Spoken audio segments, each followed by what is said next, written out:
अभी हम एक और एग्जांपल सॉल्व करेंगे ताकि हमें कोलिनियर और नॉन कोलिनियर पॉइंट्स की अंडरस्टैंडिंग हो सके। अब हम 4 पॉइंट्स लेंगे, P, Q, R and S points लेंगे। जब 4 पॉइंट्स होंगे हमारे पास तो फिर क्या सिचुएशन होगी।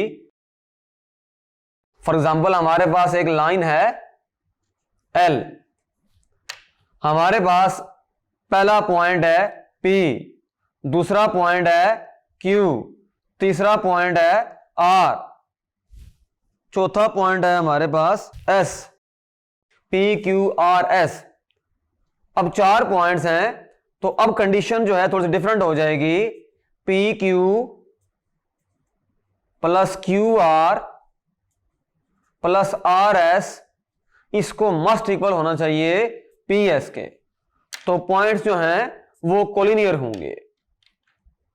ये पहला केस है हमारे पास, केस नंबर 1। जो केस नंबर 2 होगा,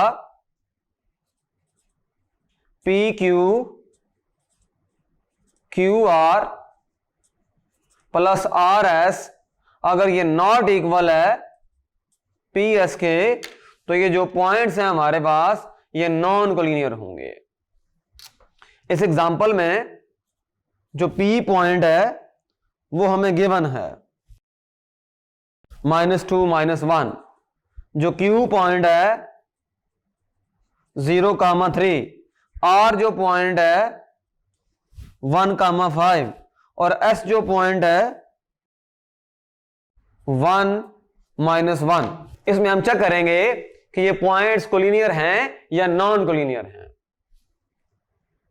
हम ये करेंगे, हम यहां पर 4 डिस्टेंसेस कैलकुलेट करेंगे क्योंकि ऑर्डर में मूव करेंगे P, Q, R, S। तो P, Q, Q, R, S और फिर हम निकालेंगे PS। तो P, Q डिस्टेंस हम लास्ट एग्जांपल में ऑलरेडी निकाल चुके हैं।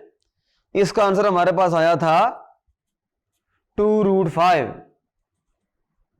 QR का डिस्टेंस हमारे पास क्या था, √5। RS का भी हम कैलकुलेट कर सकते हैं by the help of distance formula. इसका आता है हमारे पास आंसर 6 आता है। और PS अगर निकाला जाए तो इसमें डिफरेंस बिटवीन एक्स कोऑर्डिनेट्स, ये आपका एक्स कोऑर्डिनेट है और इधर आपका एक्स कोऑर्डिनेट है, तो यानी कि 1 में से माइनस करेंगे तो ये प्लस हो जाएगा 1 + 2 स्क्वायर -1 + 1 स्क्वायर। तो इसका आंसर आएगा 3 का स्क्वायर 9 और ये कैंसिल हो जाएगा -1 + 1 तो ये 0 आ जाएगा और इसका आंसर फाइनल आएगा हमारे पास 3 आएगा।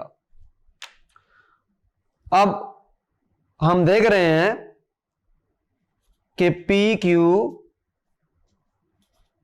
Plus QR plus RS equal नहीं है PS के। क्यों नहीं है?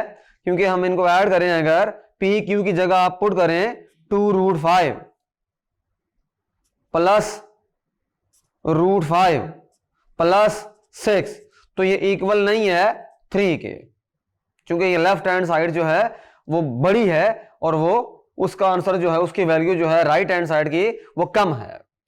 Points are non collinear, P, Q, R and S are non collinear.